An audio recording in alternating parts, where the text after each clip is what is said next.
En el caso de las distocias fetales, que son el tema más preguntado, ojo, acá hay que recordar varios nombrecitos, ¿ya? Entonces,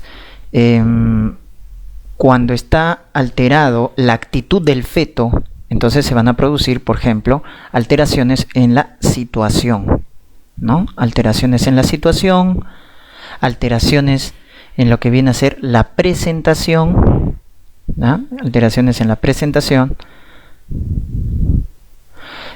alteraciones en la presentación pero cefálico, las llamadas deflexiones, ¿no? Que son típicas preguntas de examen.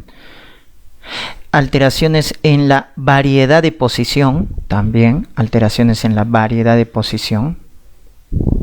La llamada distocia de hombros, ¿ya? La llamada distocia de hombros, que también suelen preguntar. Entonces todas estas, ¿no? Las llamadas distocias funiculares, que se debe por el cordón. Entonces todas estas están relacionadas a la mala actitud del feto. Entonces comenzamos. En el caso de la situación, cuando nos digan esto de acá, ¿no? Miren, los ejes están perpendiculares de la madre con el feto, se llama transverso. O acá oblicuo, cuando forman un ángulo agudo. Entonces transverso oblicuo son alteraciones de la situación. O alteraciones en la presentación, el famoso podálico, ¿ya? El podálico, presentación pélvica. Esta es nalga pura, también llamada franca, que es el más frecuente, ¿no? 60-65%. Luego tenemos el completa, nalga completa, porque está pies y nalgas, ¿ya? Este es el más raro, 5%. Y este es el incompleto, el que genera más complicaciones, ¿ya? Este más o menos es 20%. Ya está. Ese es por alteración en la presentación, ¿no? El podálico. Muy bien, entonces, tanto la situación transversa, el oblicuo o la presentación podálica, que son alteraciones, tienen o comparten los mismos factores de riesgo, ¿ya? ¿Qué factores de riesgo tienen para mala situación o mala presentación? El más importante, la prematuridad. Ese es el factor más importante para la mala situación o la mala presentación, la prematuridad. Pero también la gestante multípara, ¿ya? La multiparidad. También la placenta previa es factor de riesgo, ¿ya? La placenta previa. Los tumores también, tumores previos, ¿ya? Son factores de riesgo, ¿ya? Pero el más importante, el feto prematuro, ¿ya? En el feto prematuro predominan estas malas actitudes. Muy bien. En cuanto a la conducta, ¿qué podemos decir? En un feto transverso o un oblicuo que es indeterminado, si es que persiste, hay que hacer cesárea, ¿no? Entonces la conducta es cesárea electiva. Esa es la conducta, cesárea electiva. En algunos casos podemos hacer versión cefálica, ¿ya? Y la versión cefálica que se hace es la versión externa. Ojo, la interna está contraindicado. Se puede intentar versión externa cuando no hay condiciones de hacer cesárea. Pero si te preguntan cuál es lo de elección es cesárea electiva en el transverso. En el podálico igual. Si te preguntan cuál es de elección en un podálico también de elección es la cesárea, doctores, ¿no? Sobre todo cuando esté incompleto, la variante más distóxica, el incompleto, si la cabeza está extendida, si es muy prematuro, menor de 32 semanas, si tiene bajo peso, menos de 1500. Entonces, en esas condiciones, en un podálico, es muy recomendable la cesárea, ¿correcto? Porque de esa manera vamos a evitar complicaciones. Ya que si a un podálico lo sometes a parto vaginal, puede tener complicaciones, ¿ya? ¿Y cuándo vas a someterlo a parto vaginal? O chance, cuando ya viene en expulsivo. Entonces, si un podálico viene en expulsivo, no nos queda de otra que hacer parto vaginal. Pero recuerden que la elección es cesárea, ¿no? Entonces, parto vaginal, acá se tienen que acordar de algunas maniobras. Entonces, en un podálico, lo primero que va a salir es la cadera, ¿no es cierto? Como está de glúteos, lo primero que sale es la cadera. Entonces, la cadera no tiene problema. Donde se va a atracar es en el hombro. Entonces, para sacar los hombros, tenemos estas maniobras. Para sacar los hombros en un podálico, ¿no? Esta flexo-extensión, que es la llamada maniobra de Müller. Acuérdate, maniobra de Müller. O esta de rotación, que es la maniobra de Rojas-Losset. Ya está. Con eso sacamos los hombros en un podálico. Y luego sacas la cabeza. Lo último que sale es la cabeza en el podálico. Miren, esta es la maniobra de Brach. O cuando introducimos un dedo en la boca y la otra en la espaldita, maniobra de Morisot. Maniobra de Morisot. Entonces acuérdense, esas maniobras se hacen para un podálico por vía vaginal. ¿Pero qué es de elección? Cesárea. Ya que si tú sometes a un podálico por parto vaginal, esta es tu complicación. El famoso prolapso de cordón. El prolapso de cordón. Complicación típica del podálico cuando sale por vía vaginal. Y recuerden que hay dos tipos de prolapso de cordón. La llamada con membranas íntegras, que se llama procúbito, y las llamadas con membranas rotas, llamada prosidencia. Prosidencia. ¿Ya? Muy bien. Procúbito, entonces, membranas íntegras. Prosidencia, membranas rotas. ¿Correcto? Entonces, ¿esto qué genera? El prolapso de cordón genera definitivamente sufrimiento fetal. Por eso rápidamente hay que hacer cesárea. ¿Ya? Entonces, si hay sufrimiento fetal agudo, cesárea. Si ya se murió, óbito, parto vaginal, inducción del parto vaginal. Si ya se murió. ¿Estamos? Muy bien. En el caso de la variedad de posición, las dos alteradas son estas, ¿no? Miren, nuestro punto de referencia cuando está cefálico de vértice es el occipucio, recuérdate. Miren dónde está acá el occipucio y acá dónde está. Entonces miren dónde está el occipucio, mirando el plano transverso. Este es occipito ilíaco izquierdo transverso. Y este es occipito ilíaco izquierdo posterior. Entonces, doctores, la variedad transversa y la variedad posterior son las distóxicas. Van a tener más dificultad ¿en qué movimiento? En la rotación. En la rotación interna de la cabeza. Entonces van a tener más dificultad en el trabajo de parto. Muy bien. Luego tienes por acá las distocias, las deflexiones, perdón. Las deflexiones son muy preguntadas, tienes que acordarte. Entonces, en el caso de las deflexiones, tenemos la deflexión de grado 1, también llamada sincipucio.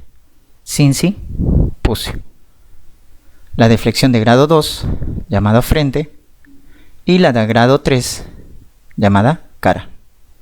¿Qué son estas, doctores? Son extensiones de la cabeza. ¿Qué es una deflexión? Es una extensión de la cabeza. Entonces, en vez de flexionar la cabeza el bebito, extiende. Si la extensión es leve, entonces sincipucio. Si la extensión es moderada, frente. Y si la extensión es severa, cara, como están viendo en las imágenes. ¿Y qué es lo que deben acordarse acá? El diámetro de presentación y el punto de referencia. Punto de referencia y diámetro de presentación. ¿Qué cambia, no? Entonces, en el grado 1, ¿cuál va a ser tu punto de referencia? Ya no va a ser occipucio, va a ser brecma, o fontanela mayor, o fontanela anterior. Enfrente va a ser nariz, o glabela. Y en 3, mentón. Entonces, cambia tu punto de referencia. Y el diámetro. En 1 es occipito frontal, que mide 12 centímetros. Enfrente es el que tiene mayor medida, occipito mentoniano, 13.5.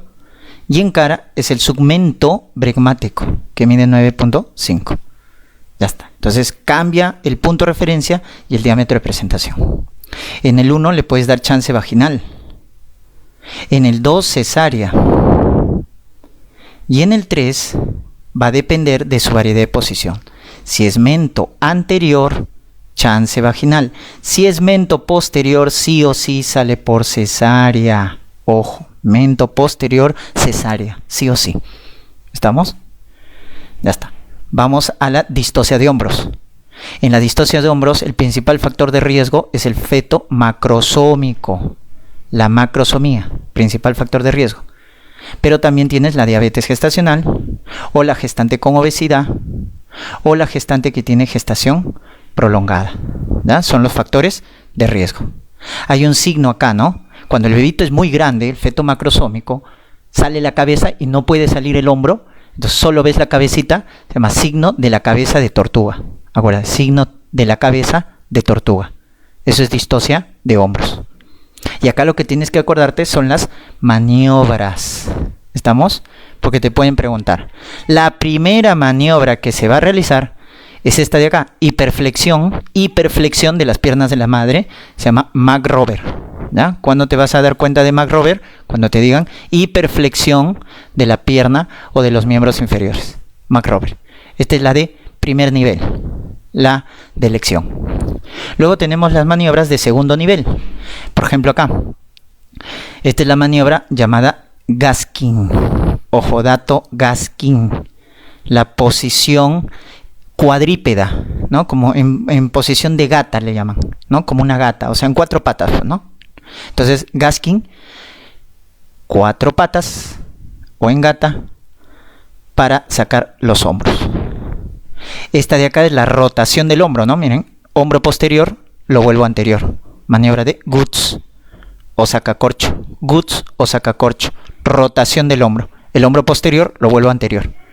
Y esta otra maniobra también, que les pueden decir, extracción del hombro. Entonces, meto la mano hacia el hombro posterior y extraigo, no roto, extraigo, extiendo el brazo por la parte posterior.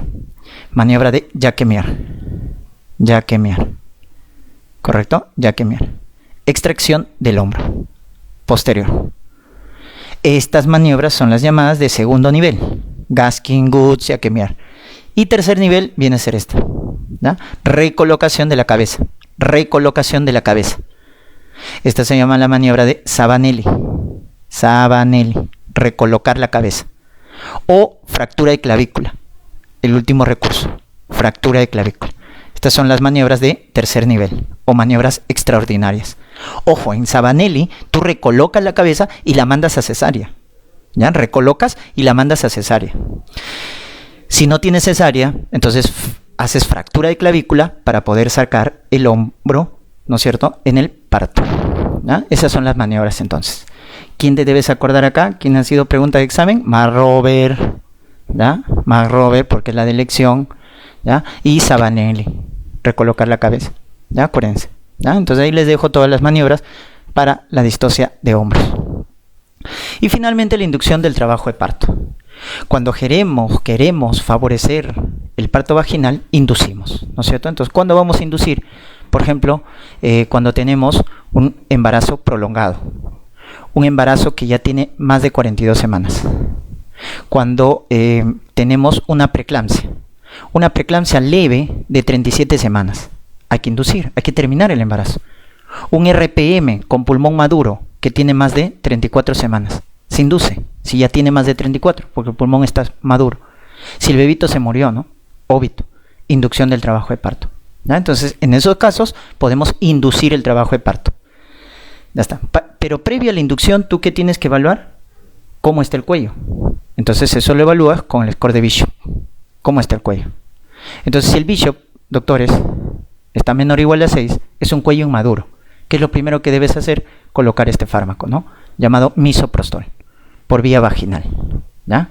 Para madurar el cuello. Recuerden que este es un análogo y prostaglandina E1. Y una vez que es madurado el cuello, recién das oxitocina. Oxitocina, por vía endovenosa en infusión continua. Si es más de 6, es cuello maduro. Ahí sí de frente, oxitocina. Oxitocina por vía endovenosa, ¿no es cierto? En infusión continua. Esa es la diferencia, ¿no? Si el cuello está inmaduro, primero misoprostol y luego oxitocina. Si está maduro, de frente oxitocina. Ya está. Acá hay maniobras que pueden ayudar el trabajo de parto vaginal.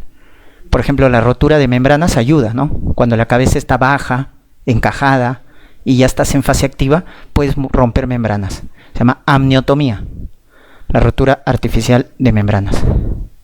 También despegar las membranas ovulares del cuello. Hamilton, maniobra de Hamilton, despegar las membranas del cuello. O aumentar la formación de oxitocina, Ferguson, mediante la estimulación del pezón o mediante el tacto vaginal. Ferguson, aumenta la secreción de oxitocina. ¿Ya? Esas maniobras favorecen el parto vaginal. Ya está. Y cuando te pregunten cuándo está contraindicado inducir, las contraindicaciones de la inducción son las indicaciones de la cesárea. O sea, cuando no puedes hacer parto vaginal, ¿cuál es la otra vía? La vía abdominal, que viene a ser la cesárea. ¿Ya? Entonces, cuando está contraindicado la inducción, ¿qué haces? Cesárea. Entonces hay dos tipos de cesárea, la llamada cesárea de electiva y la de emergencia, ¿ya? La electiva y la emergencia. Entonces electiva, por ejemplo, cuando hay distocias, que es la principal indicación de cesárea, un feto podálico, un feto transverso, un DSP, una placenta previa oclusiva, ¿no es cierto? Entonces en esos casos hacemos cesárea electiva. Antecedente quirúrgico, 2 o más cesáreas. O una miomectomía. 2 o más cesáreas, una miomectomía, tenemos que indicar cesárea. Ya no podemos hacer inducción del parto. Entonces, estas son contraindicaciones para inducir y por lo tanto vas a indicar cesárea. Y de emergencia cuando está en peligro la vida de la madre o del feto. Sufrimiento fetal agudo, un desprendimiento prematuro de placenta, un prolapso de cordón, una hemorragia severa. Entonces ahí cesárea de emergencia, ¿ya? Entonces, en todos estos casos ya no puedes inducir el trabajo de parto.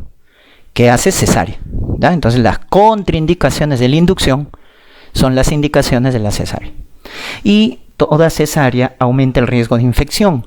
Por eso es que está aprobado dar profilaxis antibiótica cuando hacemos cesárea, porque la principal complicación es la infección, ¿ya? Entonces, ¿con qué se hace? Con cefazolina, 2 gramos por vía endovenosa. 1 hora antes, 60 minutos antes de la cesárea. 1 hora antes.